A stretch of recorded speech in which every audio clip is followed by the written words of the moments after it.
Captain Marcus Steele adjusted his tactical gear one final time as the stealth transport approached Xerion VI's orbital detention facility.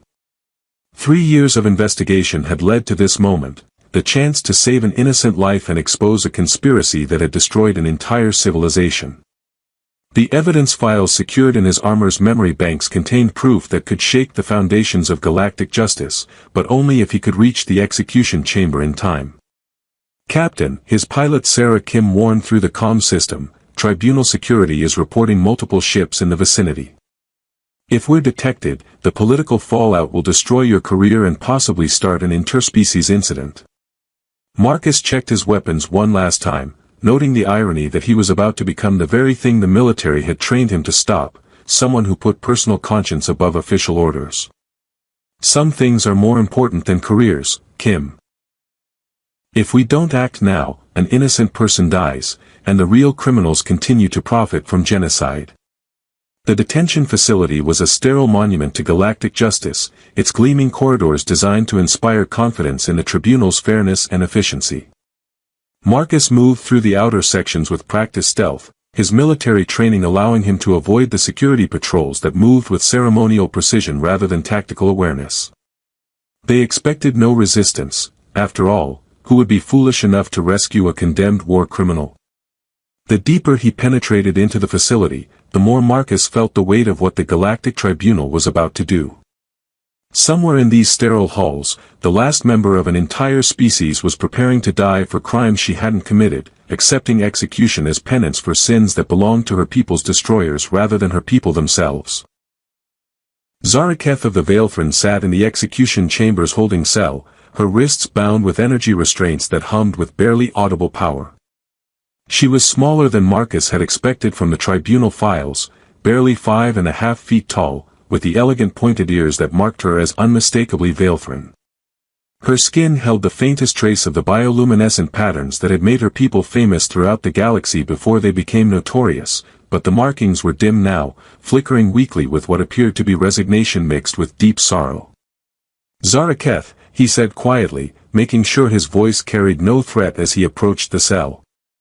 Her head turned toward him with liquid grace, violet eyes studying his face with the kind of wariness that came from 3 years of captivity. When she spoke, her voice carried the musical quality that characterized Veilfriend's speech, though it was roughened by disuse and despair. "Another observer come to watch the last Veilfriend die?" she asked without bitterness. "I'm afraid the ceremony isn't scheduled to begin for another 30 minutes. Marcus deactivated the energy restraints with codes he'd acquired through channels that would remain classified forever. "I'm not here to watch. I'm here to get you out." Zaraketh stared at him as if he'd spoken in an unknown language. "Get me out. Human, I am condemned by the lawful judgment of the Galactic Tribunal. My people destroyed Haven Prime. 12 million innocent beings died because of Veilfriend aggression. My execution is justice." "Your execution is a lie," Marcus replied firmly, helping her to her feet and noting how her bioluminescent patterns flickered with confusion at his words. "The Veilfriend didn't destroy Haven Prime. You were framed by the Nexus Consortium to cover their own atrocities." For a moment, hope blazed in her violet eyes and her skin markings flared with colors Marcus couldn't interpret. Then the light faded as quickly as it had appeared, leaving her looking even more defeated than before. "It doesn't matter," she said quietly. "Even if what you say is true, my people are still dead. I am still alone. Perhaps it's better to end the Veilfriend line with some measure of honor rather than live as a reminder of galactic shame." The alarms began wailing before Marcus could respond to her heartbreaking acceptance of death. Emergency lights bathed the corridor in hellish red as security forces mobilized throughout the facility.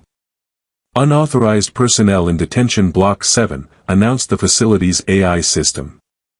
All units respond. Lockdown protocols initiated." Marcus drew his sidearm and checked the corridor beyond the cell. "Zaraketh, I know you've given up hope, but I need you to trust me for the next hour. Can you do that?" She looked at him with eyes that held depths of pain he couldn't begin to fathom. "Why? Why would you risk everything for someone like me?" Because you're not someone like you, Marcus replied, offering her his hand. You're Zaraketh, the last keeper of Veilthran culture and history. You're an innocent person who's been condemned for crimes you didn't commit. And most importantly, you're someone worth saving. The first security team rounded the corner as Zaraketh took his hand, her touch surprisingly warm despite the coldness of her despair. Marcus opened fire with the precision that had made him one of humanity's elite soldiers, buying them precious seconds as tribunal guards scrambled for cover behind energy barriers. This way, he said, leading her toward the service corridors that his reconnaissance had identified as their best escape route. My ship is docked in Bay 7. If we can reach it. Captain Steele. The voice that cut through the alarm chaos belonged to Tribune Valerian, the chief prosecutor who had orchestrated Zaraketh's conviction. You are interfering with the lawful execution of a convicted war criminal. Stand down immediately. Marcus pushed Zaraketh behind him as more security forces arrived, their weapons trained on the pair with professional efficiency. Tribune, I have evidence that will exonerate her. Give me 1 hour to present it to the full tribunal. The time for evidence has passed, Valerian replied coldly. The Veilthran's guilt was established through 3 years of careful investigation. Her execution will proceed as scheduled. Even if that execution murders an innocent person. Valerian's expression didn't change. Captain, step away from the prisoner, or you will be charged as an accessory to her crimes. Marcus felt Zaraketh's hand tighten on his arm, her bioluminescent patterns flickering with what might have been gratitude or farewell. In that moment, he understood that she was prepared to surrender herself to spare him the consequences of his rescue attempt. No, he said firmly, both to Valerian and to the woman whose life he'd come to save. Some things are worth fighting for, even when the odds are impossible. The firefight that erupted in the sterile corridors of the detention facility would later be analyzed by military strategists as a masterpiece of tactical improvisation. Marcus used every trick of urban warfare he'd learned in 2 decades of military service, turning the facility's own architecture against the security forces while protecting Zaraketh from the crossfire. But what struck him most during those desperate minutes wasn't the tactical challenge of fighting overwhelming odds in an enclosed space.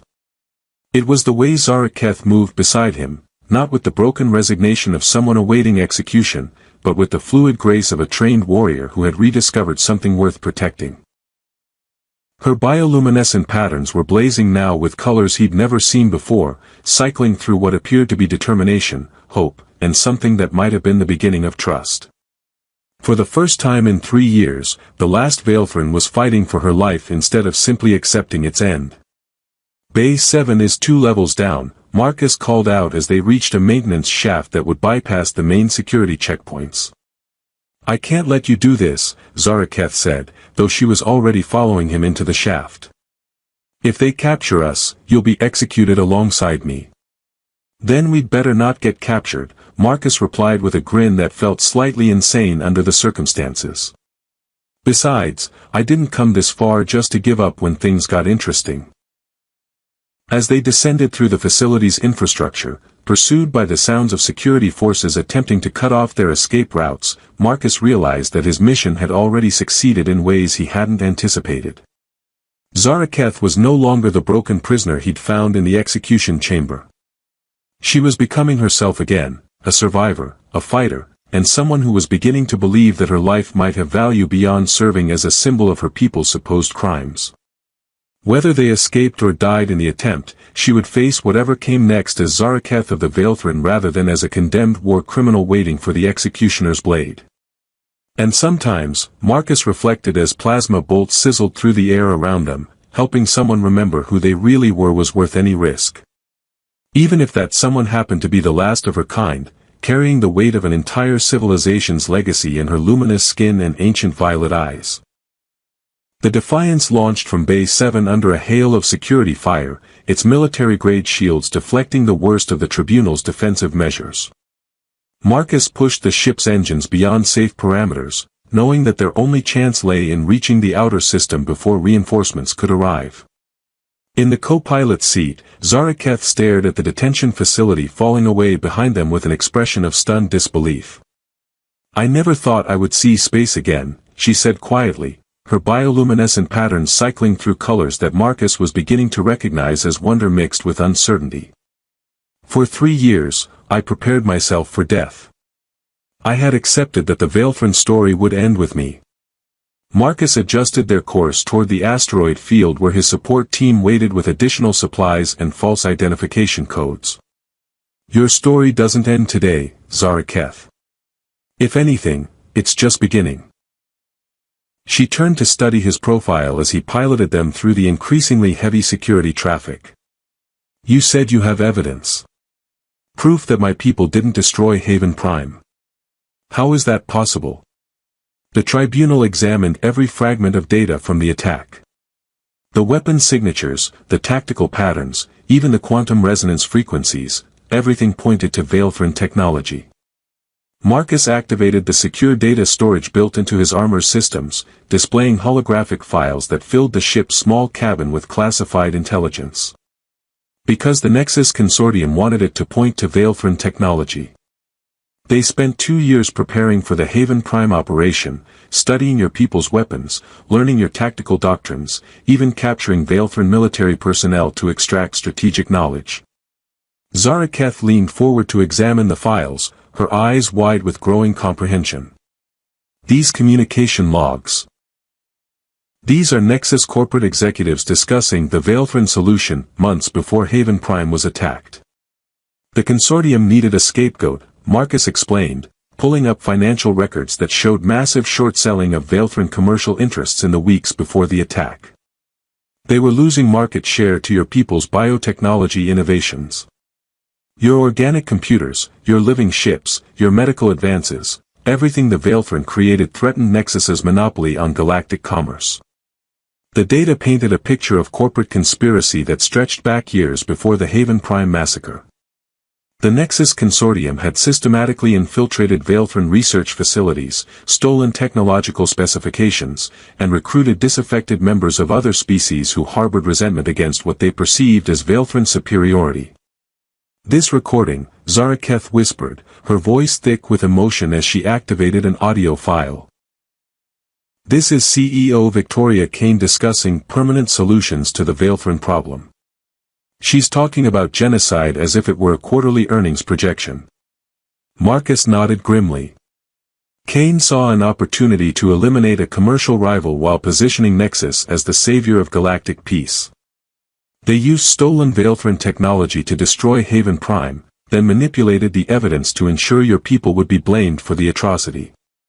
The pursuit ships were gaining on them as they approached the asteroid field, forcing Marcus to execute evasive maneuvers that pushed both the ship and its occupants to their limits."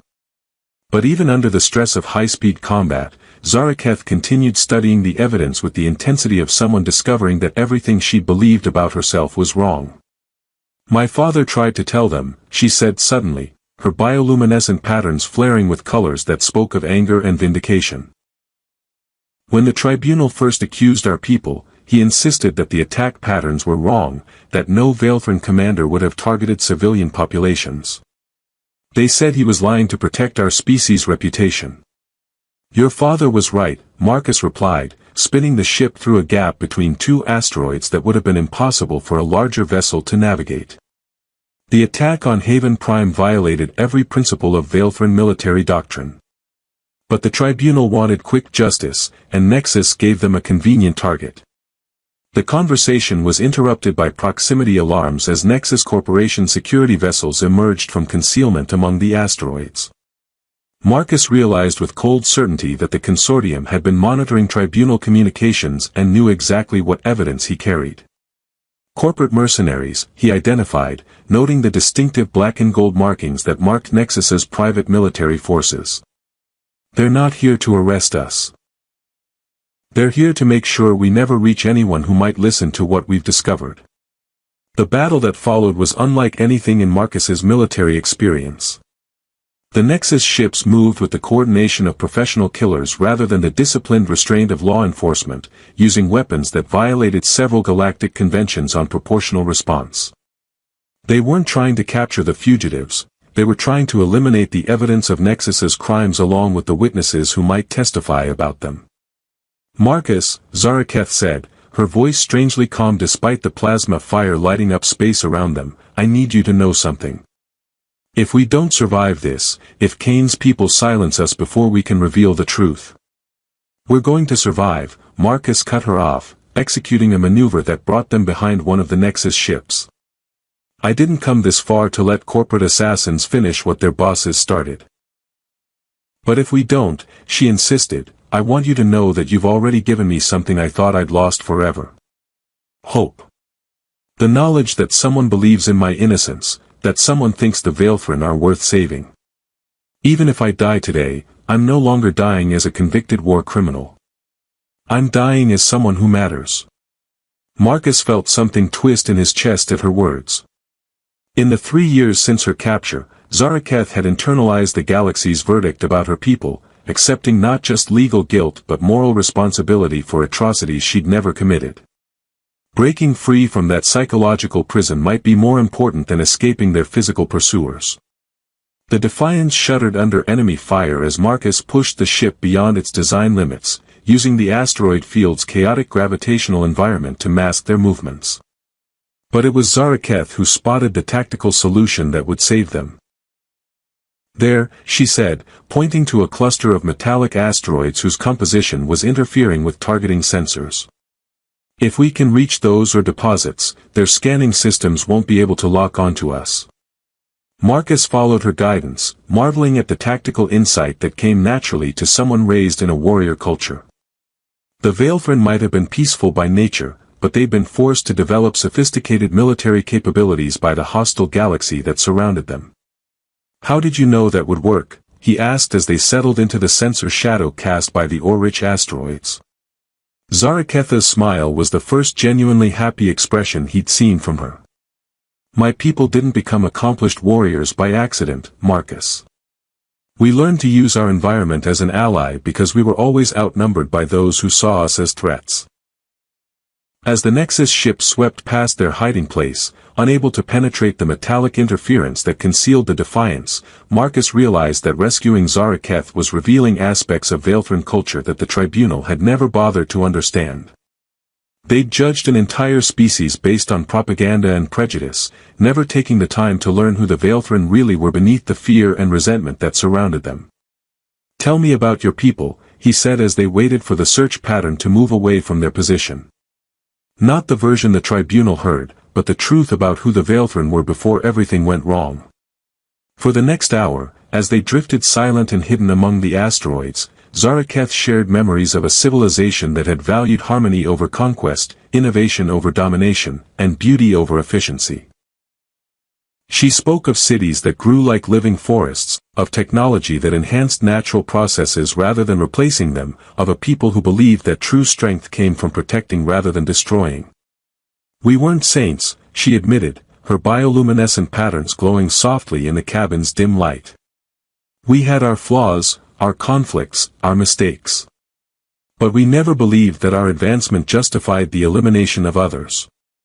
We thought the galaxy was big enough for everyone to find their own path to greatness. Marcus listened to her descriptions of a lost world, understanding that he was hearing the testimony of history's sole surviving witness. When the Veilthren died, their achievements, their art, their entire way of understanding the universe had died with them. Except for what lived on in the memories of one young woman who carried the weight of an entire civilization in her luminous skin and ancient violet eyes.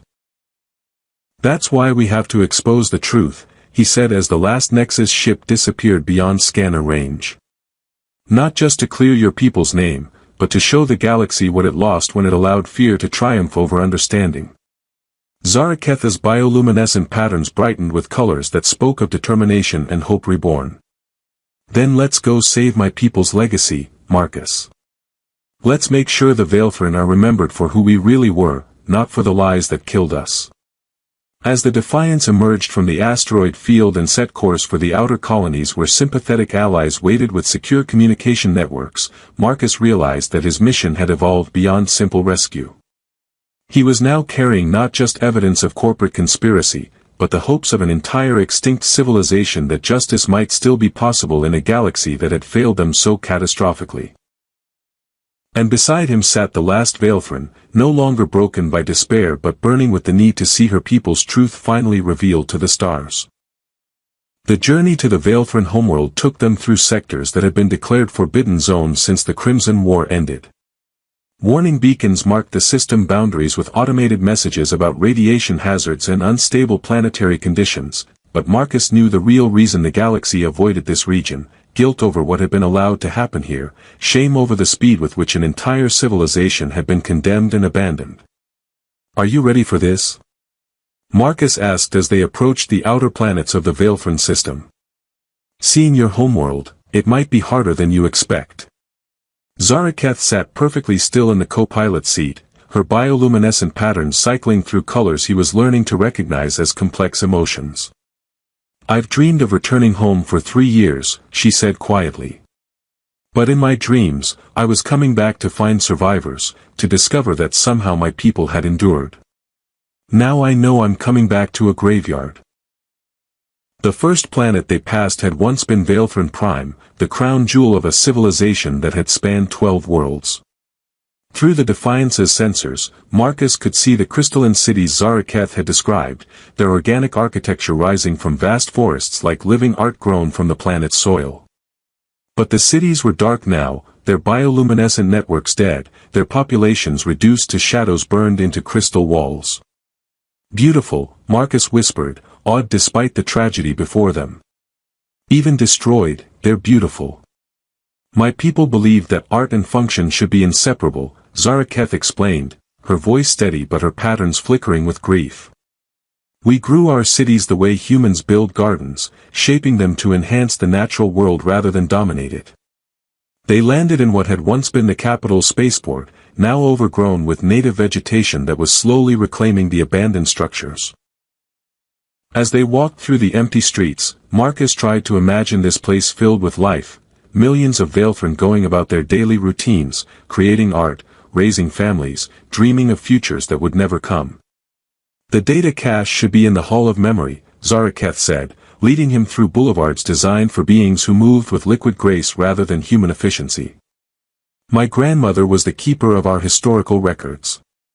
If anyone preserved evidence of Nexus's infiltration, it would be her." The Hall of Memory was a structure that defied human architectural understanding, its walls seeming to shift and flow like crystallized water. Inside, thousands of data nodes created a three-dimensional web of preserved knowledge that stretched from floor to ceiling and beyond. Each node glowed with faint light, creating the impression of walking through a constellation of captured stars.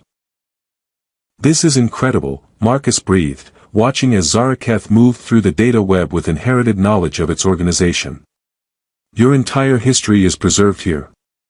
"Everything," she confirmed, her hands dancing over control surfaces that responded to her touch with patterns of light.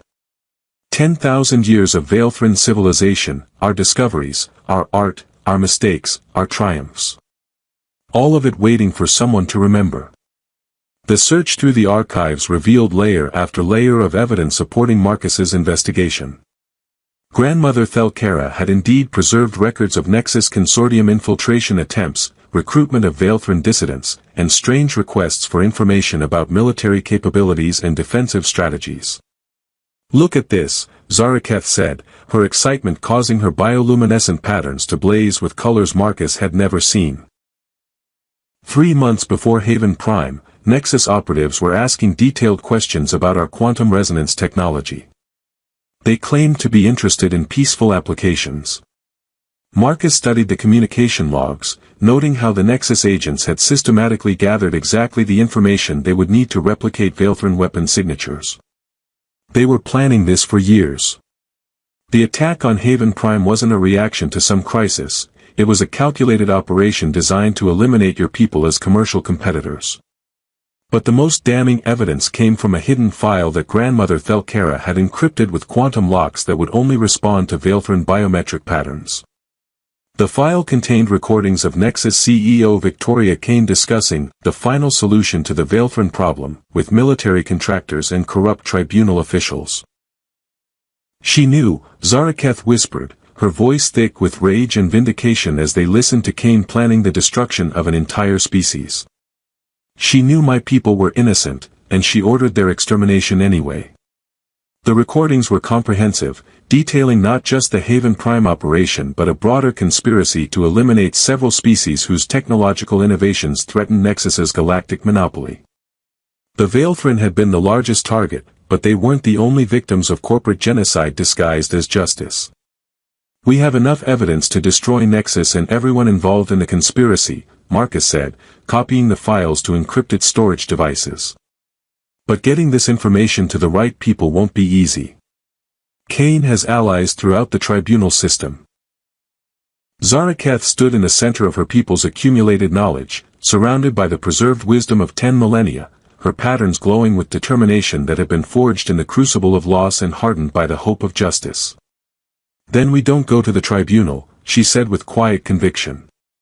"We go to the public. We broadcast this evidence to every network, every news service, every communication system in the galaxy. Let the people judge what was done to my civilization." As they prepared to leave the Hall of Memory, Zaraketh paused at one of the data nodes, her hand resting on its crystalline surface with reverent care. "Would you like to see who my people really were? Not the monsters the tribunal described, but the beings we actually were before fear and prejudice destroyed us?" What followed was the most beautiful thing Marcus had ever experienced. The data node responded to Zaraketh's touch by projecting holographic recordings of Veilthran daily life. Children playing in crystal gardens that sang with their laughter, artists creating sculptures that moved and breathed with captured life, scientists working to heal damaged ecosystems on distant worlds. "We weren't perfect," Zaraketh said as they watched a recording of her parents dancing to music that seemed to come from the very air around them. "We had our conflicts, our disagreements, our failures. But we believed that every life was precious, that diversity made the galaxy stronger, that cooperation was better than conquest." Marcus watched a civilization that had valued beauty over efficiency, harmony over dominance, and preservation over profit. The Veilthran hadn't been trying to rule the galaxy, they'd been trying to heal it, one world at a time, through technology that enhanced rather than replaced the natural order. The galaxy didn't just lose a species when the Veilthran died, he realized aloud. It lost a way of thinking about progress, about what civilization could become if it prioritized healing over profit. "And that," Zaraketh said, her bioluminescent patterns blazing with colors that spoke of purpose reborn, "is why we have to make sure the truth survives, even if we don't. Someone has to remember that there was once a people who believed the universe was big enough for everyone to find their own path to greatness." As they lifted off from the dead world that had once been the heart of Veilthran civilization, carrying with them the evidence that would reshape galactic understanding of justice and corporate power, Marcus realized that their mission had evolved beyond revenge or even justice. They were carrying the preserved soul of an entire species back to a galaxy that had failed to protect it, offering one last chance for the Veilthran legacy to inspire rather than haunt the civilizations that survived. The last Veilthran was no longer just a survivor of genocide, she had become the keeper of her people's dreams, carrying forward their vision of what the galaxy could become if beings chose cooperation over competition, healing over harm, and truth over the convenient lies that allowed atrocities to flourish in the shadows between the stars. "Next stop?" Marcus asked as they set course for the core worlds where sympathetic journalists and honest tribunal members waited to receive evidence that would change everything. "Justice," Zaraketh replied, her patterns glowing with colors that represented hope triumphant over despair. "For my people, for the galaxy, and for everyone who believes that truth matters more than profit."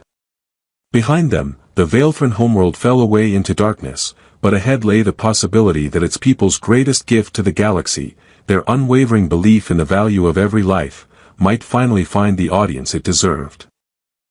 The emergency session of the Galactic Tribunal convened in chaos, with representatives from dozens of species demanding answers about the evidence that had been broadcast across every major communication network in known space. The recordings of Victoria Cain planning genocide had shocked the galactic community, but it was the testimony of the last Veilthran, speaking for the first time since her capture 3 years ago, that had truly captured the galaxy's attention. Marcus stood beside Zaraketh in the defendant's dock, both of them technically under arrest for terrorist activities and disruption of galactic peace, but in reality serving as the prosecution's key witnesses against the largest corporate conspiracy in recorded history. The irony wasn't lost on him that the woman who had been scheduled for execution was now the most important voice in the chamber. The tribunal recognizes Zaraketh of the Veilthrone, Chief Justice Karas announced, his ancient features grave with the weight of correcting 3 years of injustice. You may present your testimony regarding the charges against the Nexus Consortium. Zaraketh rose with the fluid grace that marked her species, her bioluminescent patterns cycling through colors that Marcus now recognized as determination mixed with righteous anger. She had spent 3 years in silence, accepting the galaxy's verdict of guilt, but now she spoke with the voice of an entire dead civilization demanding justice. Honored justices, she began, her musical voice carrying clearly through the vast chamber, I stand before you not as the war criminal you once believed me to be, but as the sole witness to the systematic destruction of my people for the crime of commercial success. The evidence presentation that followed was devastating in its comprehensiveness. Marcus and Zaraketh had spent weeks organizing the data from the Veilthrone archives, creating a timeline that showed how Nexus Consortium operatives had infiltrated their society, stolen their technology, and then used that stolen knowledge to frame them for atrocities they would never have committed. The attack on Haven Prime was designed to serve 2 purposes, Zaraketh explained, displaying holographic recordings of Kane's planning sessions. First, to eliminate the Veilthrone as commercial competitors. Second, to position Nexus as the savior of galactic peace while consolidating their monopoly on advanced technology. Tribune Valerian, who had prosecuted her original case, sat rigid with horror as the evidence unfolded. This is impossible, he whispered, though his voice carried clearly in the stunned silence. We investigated for 3 years. Every piece of evidence pointed to Veilthrone guilt. Every piece of fabricated evidence, Marcus corrected, activating displays that showed how Nexus technicians had modified weapon signatures and planted false data trails. The consortium spent 2 years preparing for this operation, studying Veilthrone technology and tactics until they could replicate them perfectly. The most damning moment came when they played Kane's final recording, made just hours before the Haven Prime attack. Her voice, cold with corporate calculation, filled the chamber with words that would haunt galactic history, the Veilthrone problem ends tomorrow. Their technology will be ours, their markets will be ours, and the galaxy will thank us for eliminating the threat they represented to galactic stability. The silence that followed was broken by a commotion at the chamber's main entrance. Victoria Kane herself strode in, flanked by Nexus security forces and the kind of legal team that money could buy from across the galaxy. Her presence transformed the proceedings from an evidence review into a direct confrontation between truth and power. This is a travesty, Kane declared, her voice commanding attention through sheer force of personality. The testimony of a traumatized survivor and a rogue military officer should not be allowed to overturn years of careful investigation. She pointed at Zaraketh with undisguised contempt. This being is the last remnant of a species that chose war over peace, conquest over cooperation. The Nexus Consortium has spent decades building the commercial networks that keep the galaxy prosperous and stable. We will not allow our reputation to be destroyed by convenient fabrications. Marcus watched Kane's performance with professional admiration for its audacity. Even faced with recordings of her own voice planning genocide, she was attempting to reframe the narrative as a corporate witch hunt orchestrated by terrorists and malcontents. MS. Kane, Chief Justice Karas said quietly, we have recordings of your voice discussing the final solution to the Veilthrone problem. How do you explain these communications? Sophisticated forgeries created by enemies of galactic commerce, Kane replied without hesitation. The technology exists to fabricate such recordings. The real question is why the tribunal is willing to accept evidence gathered through illegal means by known fugitives.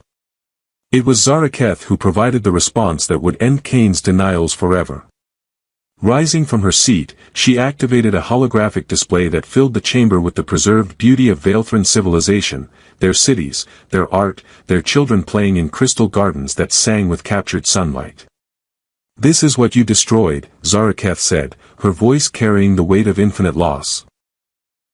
Not a warrior species bent on conquest, but a people who believed that technology should serve life, that progress meant healing rather than domination, that the galaxy was big enough for everyone to find their own path to greatness.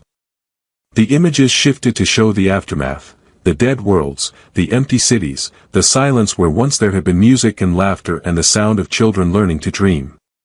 12 billion lives, Ms. Kane. 12 billion individuals with hopes and fears and loves and losses, all erased so that your profit margins could remain stable. Kane's composure finally cracked under the weight of that accusation. They were a threat, she snarled, abandoning her careful corporate persona. Their biotechnology was making our systems obsolete. Their medical advances were destroying our pharmaceutical profits. Their living ships were replacing our manufactured fleets.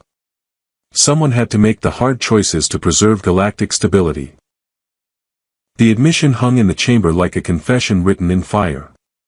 Kane had just admitted to genocide for profit, in front of the assembled representatives of galactic civilization, while trying to justify it as economic necessity. "Arrest her," Chief Justice Karras commanded, his voice heavy with the authority of absolute judgment. "Victoria Kane, you are charged with genocide, conspiracy to commit war crimes, and the systematic destruction of an entire species for commercial gain."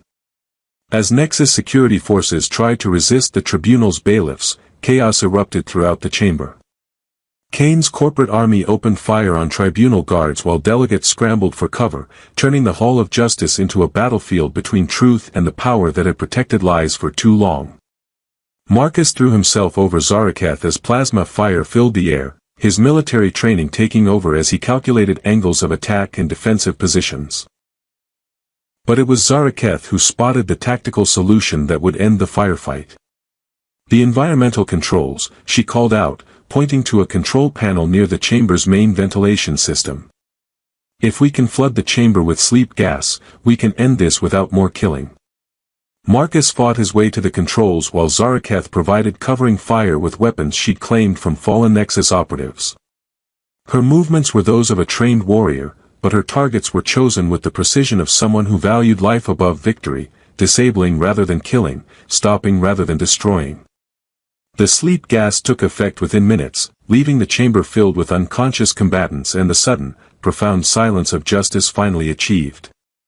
Kane lay crumpled near her command position, still clutching the communicator she'd been using to coordinate her final desperate attempt to silence the truth. "It's over," Marcus said, helping Zaraketh to her feet as tribunal medical teams began treating the wounded. "The galaxy knows the truth now. Your people have been vindicated." But Zaraketh's bioluminescent patterns showed colors that mixed triumph with profound sadness. "Justice for the dead, but what about the future? I'm still the last of my kind, Marcus. The Veilfren are still extinct, no matter how thoroughly we've proven our innocence." Marcus looked at her, this remarkable being who had survived genocide, exile, and condemnation to become something more than the sum of her losses. "Maybe," he said carefully, "being the last of your kind doesn't mean your people's story has to end. Maybe it means you get to decide what the next chapter looks like." 6 months later, the Veilfren Memorial Foundation occupied a complex of living buildings on New Terra Colony, their architecture inspired by the biointegrated designs that Zaraketh had preserved from her people's archives. The Foundation's mission was simple: to ensure that no species would ever again be destroyed by the kind of conspiracy that had murdered the Veilfren, and to preserve the knowledge and values that had made her people remarkable. Marcus stood in the memorial garden, watching as children from a dozen different species played among crystal formations that sang with their laughter, a sound that would have been familiar to any Veilfren child, though these young ones would grow up in a galaxy committed to protecting rather than destroying the diversity that made life beautiful. "Any regrets?" Zaraketh asked, joining him among the singing crystals. Her bioluminescent patterns were brighter now, more complex, cycling through colors that spoke of purpose and hope and the deep satisfaction of meaningful work. "Only one," Marcus replied, taking her hand and marveling at how natural the gesture had become over the months of working together. I regret that it took genocide to teach the galaxy what it should have learned from your people's example, that cooperation creates more than competition, that healing accomplishes more than harm, and that protecting diversity strengthens everyone. Zaraketh smiled, her patterns shifting to colors that represented joy mixed with determination. Then we'd better make sure the lesson sticks this time. The galaxy needs to remember that every species, every culture, every way of understanding the universe has value that can't be measured in profit margins. As the twin suns of New Terra set behind the memorial complex, casting the singing crystals in light that reminded Marcus of the Veilthran homeworld he'd seen only in recordings, he realized that some endings were actually beginnings in disguise. Zaraketh might be the last of her biological kind, but she had become something more, the seed from which a new understanding of galactic civilization could grow. The Veilthran were gone, but their vision of a universe where every life mattered, where technology served rather than replaced nature, and where diversity was celebrated rather than feared, lived on in the foundation they had built together. And sometimes, Marcus reflected as he watched alien children learn to harmony instead of competition, preserving the best of what was lost was the most important way to build what could be. The last of her kind had become the first of something new, a bridge between what the galaxy had been and what it could become if beings chose to honor rather than destroy the beautiful differences that made each species unique among the stars.